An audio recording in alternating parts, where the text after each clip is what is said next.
Hey, what's up everybody? Video 44 coming into another video. Alright. So, talk a little basketball as usual. As I was doing in my last video, I didn't quite finish the video. So I had to go on the train. I was talking about the Golden State Warriors, talking to you guys about how I thought Jonathan Kuminga wasn't going to stop doing this. He's playing great. And I guess I'll pick up at a different point. See, it's a lot of teams I'm not honestly paying attention to. I'm not going to lie to you guys. Like, I'd love to tell you how the Pacers are doing. Now that they got everybody back, they got rid of Buddy Hield, so they should, in theory, have more guard opportunities for some of the other guys that they picked up, like Shepard, and of course the guys that were already in place, like Naismith and my other guy, I can't think of his name, but I ain't even watching those teams. I have no idea how they're doing. I don't know how Siakam's doing, I ain't gonna lie. But I'd like to know, or Sacramento, for example, how Sacramento doing. They didn't make any changes. I don't know. But what I can tell you is these are teams that I'm interested in that I think could potentially make a push for whatever the requisite amount of upside situation they'd like to be in. If it's play-in tournament or home court advantage, I'd look for those teams. Those two teams particularly to make a good second half push into whatever direction they want to go, because those teams are much more talented than they showed in the first half, especially now with the Pacers having brought in Siakam and moved Buddy Hield, who seems to be playing very good for the Philadelphia 76ers. Some of the issues I've had with Buddy over the years is that he doesn't do a whole lot outside of shooting. In the last game, he had like over 7 or 8 assists, so if he can continue to play consecutive basketball that allows for more to incorporate into his game, I think the upside from here for Buddy Hield might surprise some people. I don't think he's a done deal at all. So long as he just continues to incorporate those categories into his game. And they're going to need him to play big, you know, with Joel down. He's going to have to pick up some of that scoring that Joel would otherwise put up. And while obviously he's a different type of player, if you expect Joel to put up, say, 40 points, getting 25 out of Buddy would not be a bad thing at all for what it is they're trying to do. So that's what comes to mind for me. It's just looking at what Buddy Hield and saying, you know what? When Joel gets back, if Buddy's playing like this, they got a hell of a rotation there of playoff performers that can do some good things for their team. You know, Buddy Hield can be considered a clutch basketball player. Somebody who can get some threes up. You know, somebody who can, if he's having a fantastic night, not miss a shot. And so when you put that type of shooting next to Tyrese Maxey, who's always looking for somebody, always looking to get his own, always looking to speed past people, you can feel pretty confident that they've gotten better so long as they get Joel back. So I wouldn't say that he's a lock to return from that knee injury, but what I can tell you is if he's expected to return, they're going to be a much better basketball team than they were before the trade. So long as Buddy Hield plays the way he's playing right now, yielding a great return for the trade that was given up to get him. So, you know, I'd feel good about him, man. I feel really good about him. Just considering how well he's looked in this team in the short term. Now, one team that I'm interested in, obviously, I should make a whole video on us, but the LA Lakers bringing in Spencer Dinwiddie and not losing anything. When you consider what Spencer can do for this team and creating his own shot and dribble penetration and things of that nature, you got to feel really good about him, because at the end of the day, one of the things the Lakers was missing was a player who can get his own, who they didn't mind putting in lineups next to D'Lo and Austin. You know, my thing was, I'm not a big fan of Taurean Prince in the starting lineup, because Taurean Prince is limited in some ways that I think can hurt those guys. Defensively, he's somebody we try to put on great players, but can't usually have too much success. Can't be expected to have too much success against those players. He can stretch the floor very well, but when you put the ball on the floor with him, it's hit or miss.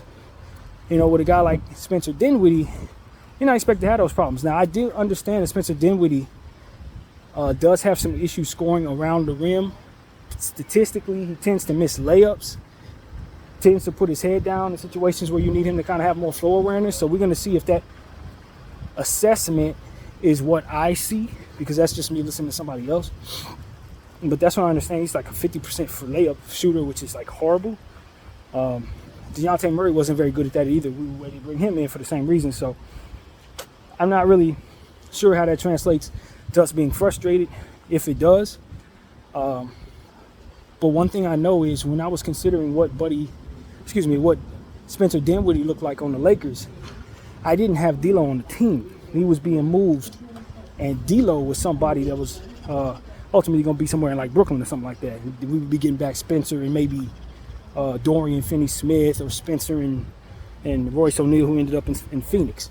But in this situation, you got him coming in a way that puts your team in a position to have him, D'Lo, Austin, and now the newfound Skylar Mays, of whom I think if you work him into rotation, you can be very happy with Skylar Mays. I like our guard tandem now. Now, granted, we still got some things to consider. When Cam Reddish comes back, Gabe Vincent comes back. You know, those are players that are all going to be pushing each other for minutes who are out right now. But given the fact the Lakers have been really struggling, keeping people on the floor with the injury bug, constantly biting this team this year, having guard depth in theory is going to be something we're going to need throughout the rest of the season, just off the strength of most of those players being hobbled to whatever degree coming back from what they do. And so for me, the more the merrier in regards to our situation. We can't worry about that problem. It's a good problem to have when you're struggling with that type of thing. So for me, as a Laker fan, I'm just saying, okay, I like our guard tandem now that we brought in this player. He's a different type of guard. We got different types of guards that you can throw into the rotation that do different things. You got D'Lo, who's a specialist in shooting and playmaking. You got Spencer, who can get his off the dribble, break people down, lock people, or rather not really block people down, but he can play a little defense. A taller guard that you can put in rotations, 3-guard lineups that make your team much better than the 3-guard lineups we're used to here in LA. And also, you know, of course, Austin Reeves can kind of shift to the 3, for which I think he's actually a pretty good 3-man, a small forward, and have 3-guard lineups with 3 playmakers who in theory can help your team with spacing and help your team with various different things that really ultimately make you a much stronger basketball club. So for me, looking at that team right now, I think it's an argument to say that we're a much better basketball team right now than we were before just bringing in Spencer Dinwiddie, having lost absolutely nothing. Not even as much as Gabe Vincent. And when Gabe Vincent comes back, as we've mentioned before on this channel, I'd expect for Gabe Vincent to have a much more traditional role instead of being asked to be a facilitating point guard, for which I don't personally think his game is.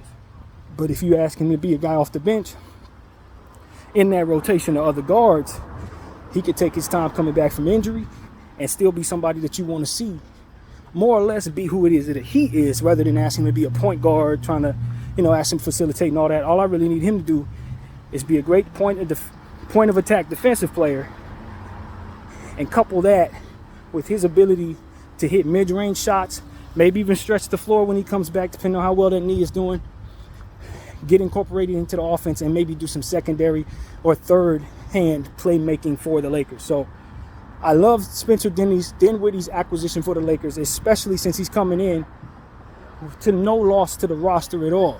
You're bringing him in, and you're not in a position to say that he's eating anything more than $1.5 million, which is a complete steal for a player of that nature. So that's what I'm saying to you guys. For the Lakers, I don't know if this, as they like to say, moves the needle, but I don't know that you necessarily need a needle mover. Anthony Davis and LeBron James, with the right combination of role players, should be able to do all the needle moving necessary for your basketball club. Some teams need to be given so much for the presence of their superstars being limited in a way that ours are not, or they only have one superstar. We have 2 number ones. You put Anthony Davis in any situation, he's a number 1, with the exception of maybe 3 or 4 spots in this league. So with that being said, we already know who LeBron is. Ain't got to even go there. It's very easy to see how a guy like Spencer Dinwiddie, if slotted properly on this rotation, giving us enough depth, giving us enough experience, hopefully he can play some really good defense. You can see where Spencer Dinwiddie can help the basketball team to new heights, because we still have everybody that we need to compete. especially if we can get Gabe, Vando, and Cam back at some point in time before the playoffs. Now, Cam is expected to come back some point in time before the playoffs. Those other two is a little iffy. I don't really know what they're going to do. But for me, I'm moderately excited about what this team can be just from bringing that high of a level talent into the fold without losing anything at such a fantastic price. And then we can have Jalen Hood-Schifino play rookie minutes and all of that stuff and not worry about nothing in regards to him being asked to do too much. So that's exciting to me. As a Laker fan, I'm rather intrigued by the acquisition. I would have loved to have gotten another big guy. Maybe there's other things the Lakers could do in the buyout market, but I doubt it. If we don't do anything at all, we just need everybody who is healthy to stay healthy. And that should be some good things for us going forward. Now, the question I have for you guys is, am I tripping for thinking that basketball players need to practice more, man? NBA basketball players? Because to be honest with you, I don't see guys taking their craft as seriously as they need to. They use the 81 game schedule, 83 game for the Lakers schedule, as a means of putting themselves in a position to more or less have that be their practice. And maybe their practice once a week, depending on the organization. But like the Lakers, we barely practice.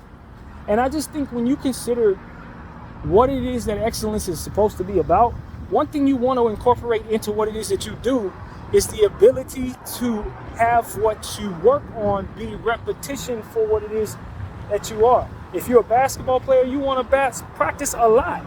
If you are a soccer player, you want to practice a lot. If you're a musician, you want to practice a lot. So why is it that guys get to the highest level and want to display themselves at that level and don't take practice as seriously as maybe you would in any other profession? I don't understand it. Now, granted, there's an argument for wear and tear, having guys do too much and then go out there and do a schedule that is required to be significant on the level.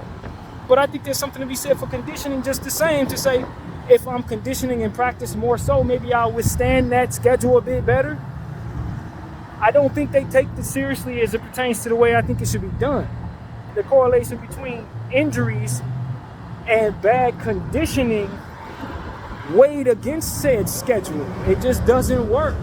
You need your conditioning to be where it needs to be, and then the schedule isn't so strenuous on the body. So for me, I think they should be practicing 3 times a week, 1.5, 2 hours a day in those scheduled practices, whether they're on the road or at home.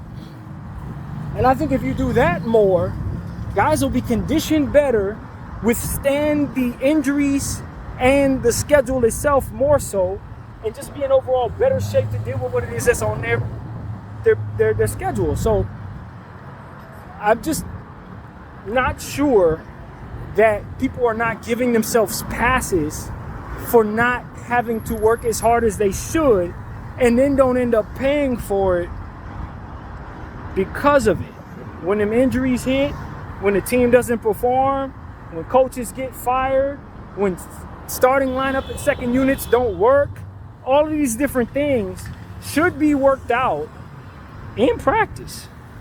But because guys don't want to practice, seemingly to me, because they don't want to put the strenuous activity on their knees and bodies, as a result, they don't perform as well. They're not in condition and so on and so forth. So for me, it's like, let's get back to the art of practice. Let's get these rookies and these second-year guys used to practicing 3 and 4 times a week. Flush out all these old guys who don't want to practice, who've used to the schedule as it is behind them. And let's get back to the practicing. Let's get back to the strenuous consistency, dog day consistency. And I tell you what, as a Laker fan, having the Lakers play every other day over the course of January was a really good thing for that basketball team. And I think it's something the schedule makers should consider. The one thing about greatness and consistency is they go hand in hand. If a guy has a pulse repetition in regards to their routine, in regards to their schedule, in regards to their practice time, in regards to their sleeping patterns and their eating habits, all of those things will make for guys becoming more second nature, in tune with one another, and thus playing better basketball and staying healthier. I'm telling you, it's the separation of games in the schedule and the inconsistency, 4 days off, 2 days off, back-to-backs, 2 days off, 4 days off. The lack of consistency in those situations, I think, cater to the problems that we see in this league, where guys can't stay healthy, guys ultimately don't have cohesive basketball play, and all these different things go together with being in some type of consistent rhythmic pattern to how you pulse and live your basketball life. They grow up consistent, go play ball every day, sometimes 4 and 5 hours a day, to play 6 and 7 games in a row a day, speeding. And then they get to the highest level and it becomes inconsistent. You got different patterns of how they do things. Now granted, travel can be a lot. Travel can throw a monkey wrench in my argument. But I think it throws a monkey wrench in the argument as it is inconsistent in and of itself. If you put more consistency into it, that even in and of itself will level out. Guys will handle traveling better so long as they know, once we get to so-and-so city, practice at 7:30 whether we're on the plane or not. And just having that correlation between schedule makers understanding how difficult it is to travel, and the plane rides and what that takes out on the body, and just working the schedule out in such a way to where you can have a bit more humanity attached to the travel schedule itself. Because I've listened to basketball players and coaches, particularly Doc Rivers, recently talking about how the schedule itself doesn't take into account plane rides, as if these schedule makers have never been in a position to where they have to travel in the way that these basketball players are being forced to.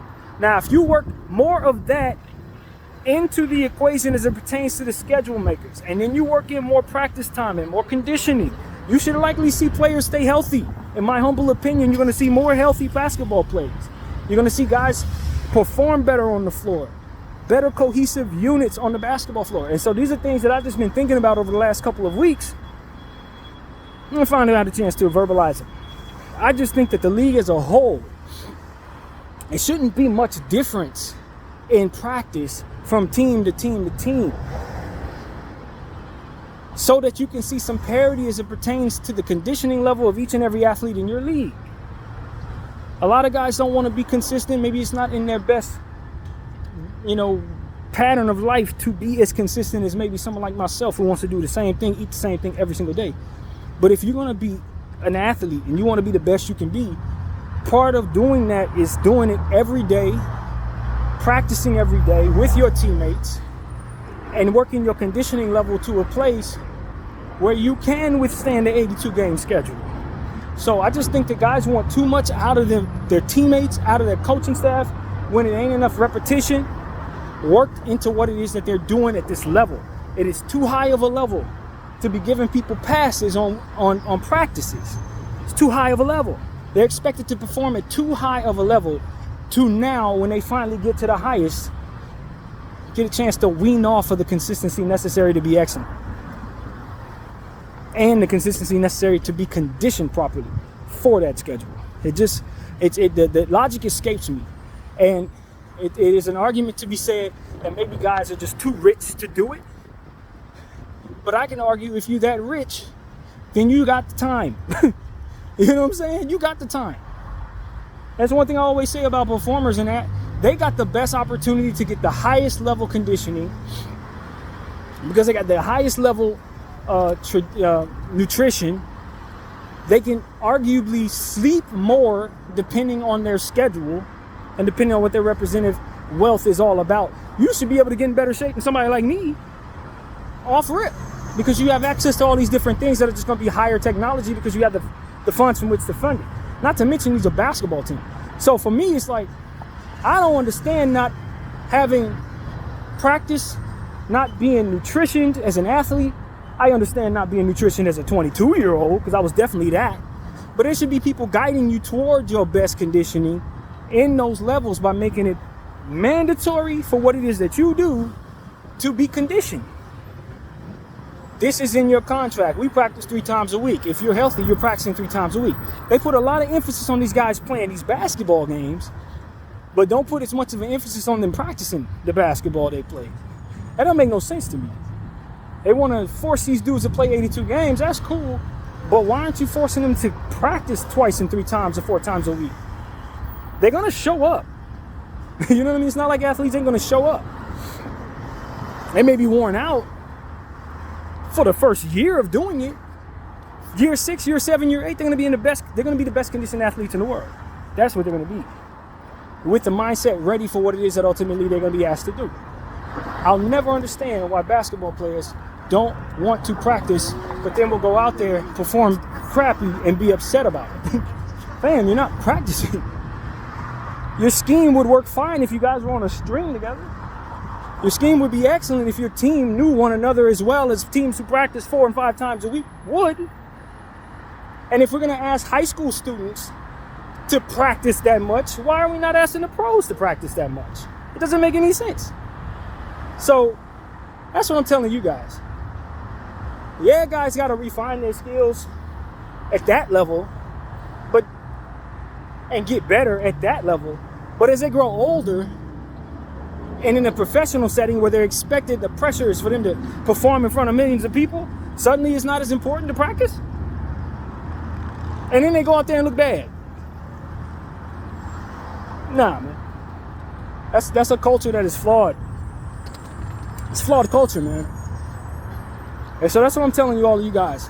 I get it. If I'm a millionaire, I'm making all this money, I just signed a contract for $250 million. I don't want to practice 5 times a week. Hell no. I want to spend some of my money. I want to enjoy my life. I already plan these long schedules. I get the mentality, but that is because it's abnormal. That's why that mentality is there. It's because for the past 10, 12 years, you've allowed these people to think they don't need to be practicing that much. You incorporate that culture back into it, and they're going to complain when they don't. It's all about what they get used to. And so that's what I think the NBA is lacking.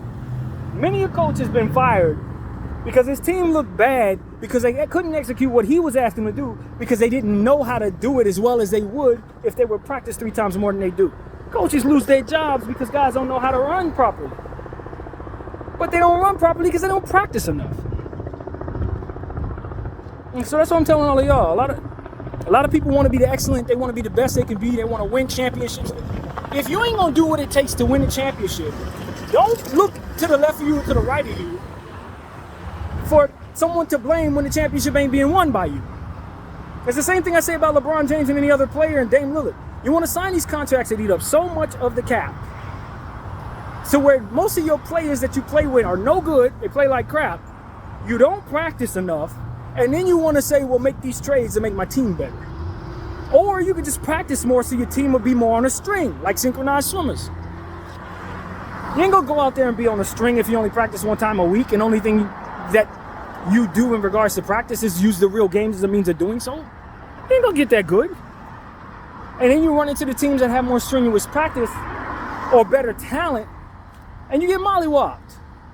But picture going up against teams with better talent when you've practiced 2 or 3 times more than them. You got a better shot at overcoming them.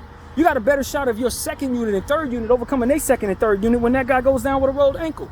These are the things that are the difference between winning the game and losing it. But people don't want to do what it takes to win. They just want to blame people when they don't win. And for me, it's like, well, if you just take care of this, and this, well, shoot, you always going to win. Mike don't win without Scottie Pippen taking a pay cut.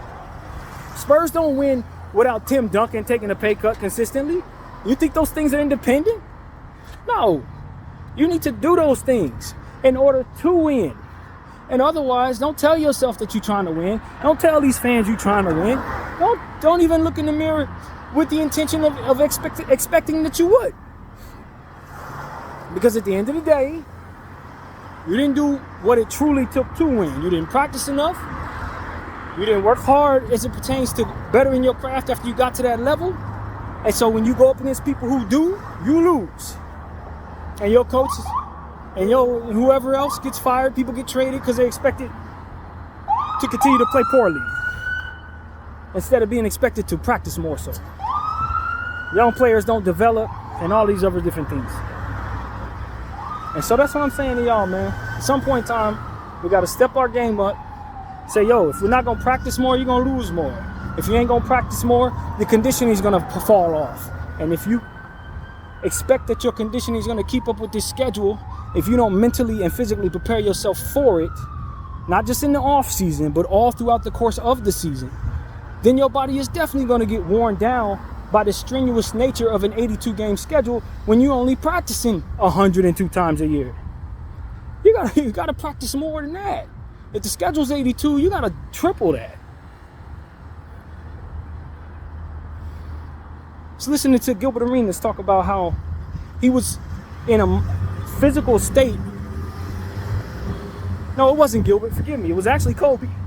Kobe speaking about it. It was an old interview with Kobe. He was saying he was in a physical space where he had jogged so much during the offseason and conditioned himself so much that when it was time for him to have that 81-point game, he was in the best physical conditioning of his professional life. So he could run all over the floor, take a million shots and not get tired. That's why he was able to do 81. It wasn't just that he was so great. It was that his conditioning was so superior to everybody, including old versions of himself. So it's like, if you don't see the correlation between breaking records and being your best and being in the best shape of your life, then you're missing the whole point. You don't see the correlation between performing that way and getting the highest amount and winning the most, then you're missing the point. All of it has to do with discipline, consistency, and conditioning. These are the things that are going to get you where you want to go. Otherwise, you're just going to be making excuses for why you didn't get the result of what comes with doing those things. And that's what we learned. So that's what I'm sharing with you. They need to practice more in this league. And we need to stop putting expectations upon people who don't practice as much to be as excellent as those who do. And that's what I'm saying to all of you. My name is BDO44. I thank you all for watching. I'm out.